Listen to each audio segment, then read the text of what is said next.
ආයි ඔයාගෙන් අපි හොයාගන්න.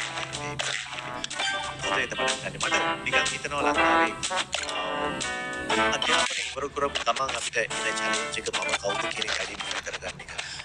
මම ඉතින් ටැලන්ට්ස් මොනවද කියන අයිඩෙන්ටිෆයි කරගන්න අපි අයිනවනේ ඉතින් මේක වෙන්න පුළුවන්. අපිට හරිය දෙයක් අපිට රැප් කරගෙන නැති එක වෙන්නත් පුළුවන් මේ ප්‍රශ්නේ. පුතවා මේක එක්ස්පර්ට් කෙනෙක් විදිහට පොයින්ට් ඔෆ් view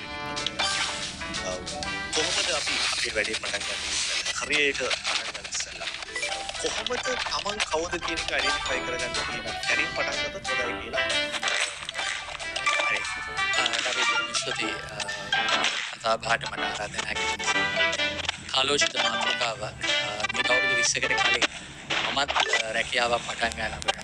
මමත් රැකියාවක් හොයද්දී මමත් හොයපු දෙයක්.